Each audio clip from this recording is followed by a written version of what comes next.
What happens when one of Hollywood's most respected actors is pushed past his limit? Live on air? In just 31 seconds, a cheerful morning chat turned into one of the most uncomfortable and unforgettable walkouts in talk show history.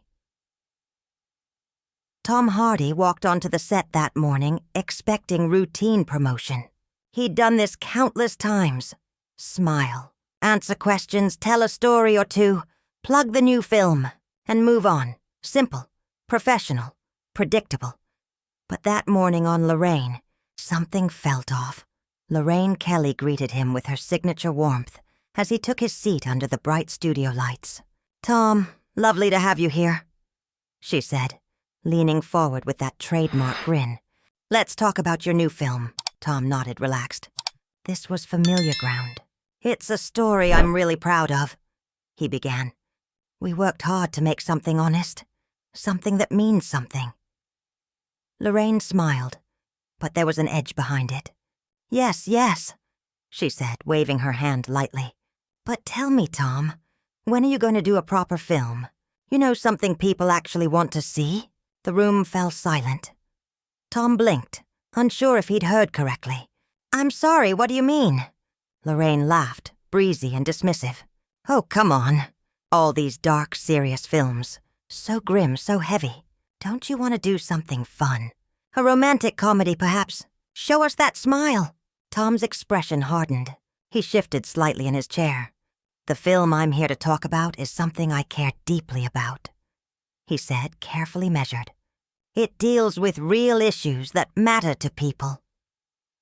"But nobody wants to be sad at the cinema, Tom," Lorraine interrupted, talking over him. "People want to escape, to laugh. You're always so brooding, so serious. It's exhausting, really." I took a quiet breath. "Stay calm, stay professional. I think audiences are smart enough to appreciate different kinds of stories," he replied evenly. "Not everything has to be light and fluffy." Lorraine laughed again. "Light and fluffy? Tom, darling, I've been in this business longer than you've been alive. I know what works, and these depressing films you make don't. They're boring. Boring." She'd said it on live television. Tom didn't flinch, but his eyes said everything. "I respect your opinion," he said softly. "But I'm proud of the work I do." "Are you, though?" Lorraine pressed, crossing her legs. "Because it seems like you're hiding behind these tough guy roles. Maybe you're just not confident enough to do something that shows real personality." The words hit like a slap. The crew exchanged uneasy glances. This wasn't banter. It was an ambush. Tom sat in silence for a long moment before speaking. "Lorraine," he said slowly, "I came here to talk about a film that means a lot to me and my team. If that's not something you're interested in, then I don't see the point of continuing." "Oh, don't be so sensitive," she snapped. "I'm just asking what everyone's thinking. You take yourself so seriously. It's a bit much, isn't it?" Something shifted in Tom's voice when he finally replied. Calm, low, controlled. "I don't think everyone's thinking that, Lorraine. I think that's just you." For a moment, her smile slipped.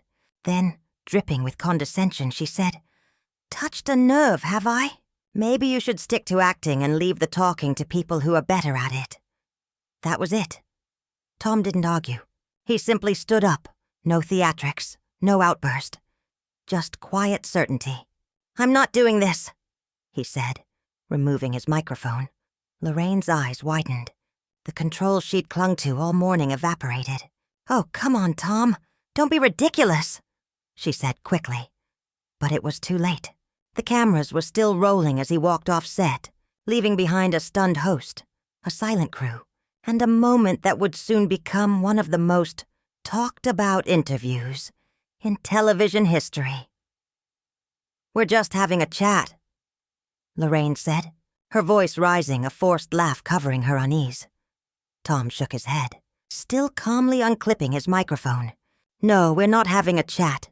You're insulting me and my work, and I'm not going to sit here and let that happen." "I'm insulting you," Lorraine snapped, trying to regain control. I'm asking you questions. That's what interviews are. Tom met her eyes. Interviews are conversations, he said evenly. This isn't a conversation. This is you trying to belittle me for entertainment. And I'm done. He placed the microphone carefully on the arm of the couch.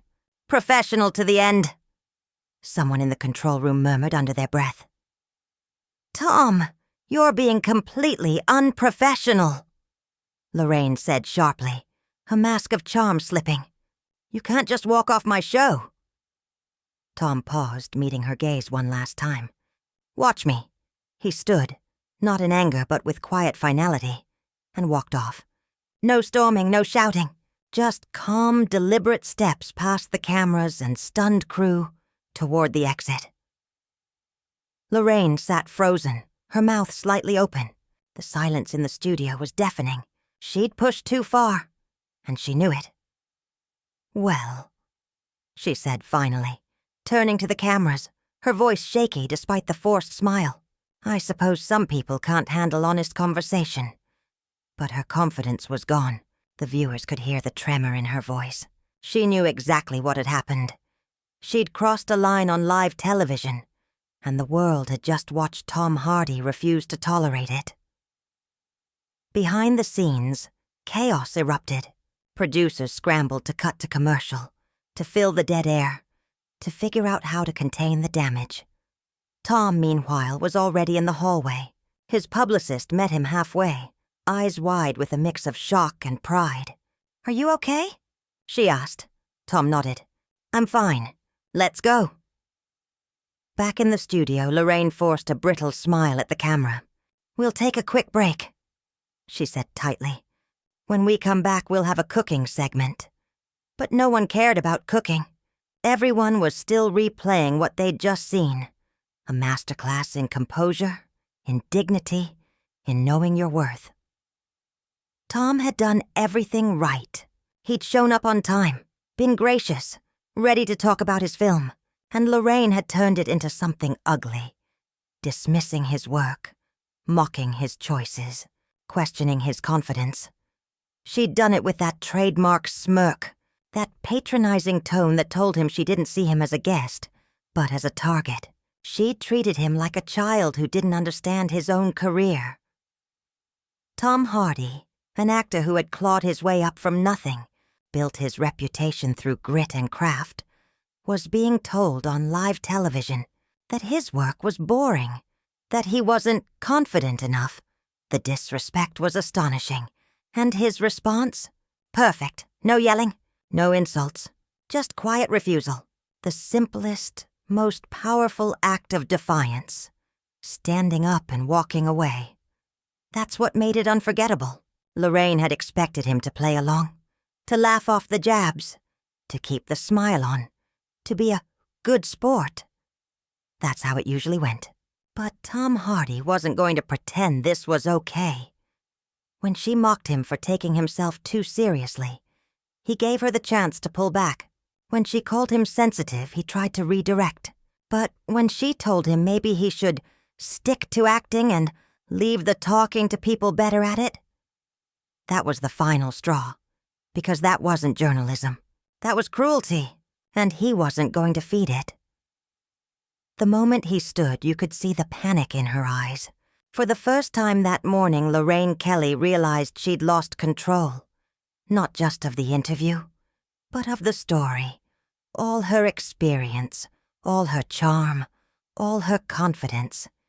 It meant nothing now. She'd forgotten the one rule every good host knows. Respect your guest. Tom didn't need to argue. His silence said it all. He'd made his point by walking out, dignified, unbothered, untouchable. Maybe she was having a bad day. Maybe she really believed what she was saying about his work. Whatever the reason, Lorraine chose to use her platform to tear him down. Big mistake. Because Tom Hardy wasn't some rookie desperate for screen time. He wasn't a young actor trying to charm his way into public approval. He was established, respected. Someone who didn't need this interview nearly as much as the show needed him. He had nothing to prove to Lorraine Kelly or her audience. So when she pushed, he pushed back. Not with anger, not with ego, but with calm, deliberate resolve. By simply standing up and leaving, he delivered the most devastating response imaginable. Lorraine had wanted a viral moment, wanted to see him flustered, defensive, exposed, and she got her viral moment, just not the one she expected. Instead of a clip of Tom losing his temper, the world saw him reclaim his dignity. Calm, grounded, completely justified. The contrast between them was cinematic. Tom, composed, clear, quietly commanding. Lorraine, scrambling to keep control of a moment that had already slipped through her fingers, when he said, "Watch me," and walked off. It was the perfect ending. No grand speech, no dramatic explosion. Just 2 words, backed by quiet, unshakable conviction. Lorraine's attempt to spin it, to suggest he couldn't handle honest conversation, fell completely flat. Everyone watching saw what it really was. That wasn't honesty. That was bullying. And Tom Hardy had refused to play the victim. Out in the hallway, away from the glare of the studio lights, Tom was likely still coming down from the adrenaline. The pulse of standing up for yourself. The sting of being disrespected. The calm relief of walking away from something toxic. His publicist was probably already on the phone, fielding calls, managing the story, preparing statements. But she didn't need to tell him he'd done the right thing. He knew. Because sometimes the most powerful thing you can do is leave. The interview was supposed to last 10 minutes. It lasted 4. 4 minutes from warm greeting to stunned silence. 4 minutes for Lorraine Kelly to lose her composure. And for Tom Hardy to show the world exactly what self-respect looks like. Every line she'd thrown at him had been another jab, dismissing his film as not proper, mocking his work as too dark, too grim, calling him boring, exhausting, not confident, too serious, too sensitive. Each insult chipped away at professionalism, revealing something uglier underneath. Contempt. Maybe any one of those comments could have been brushed aside, but together, they told the truth. Lorraine hadn't invited him to talk. She'd invited him to be humiliated, and for what? Tom had shown up on time, been gracious, tried to discuss his work. He'd done everything right, and still been treated like a target. That's what made it cruel, and that's what made his decision to walk so powerful. He didn't owe her his patience. He didn't owe her his silence. He didn't owe her anything. When she laughed, that dismissive, smug little laugh, it was the moment everything crystallized. She thought she was clever. She thought she was in control. But it wasn't clever. It was cruel. And Tom Hardy didn't let cruelty define the conversation. He stood up. He unclipped the microphone. And he told the truth plainly. "You're insulting me and my work. No theatrics. No venom. Just truth." Lorraine tried to twist it, calling it just having a chat.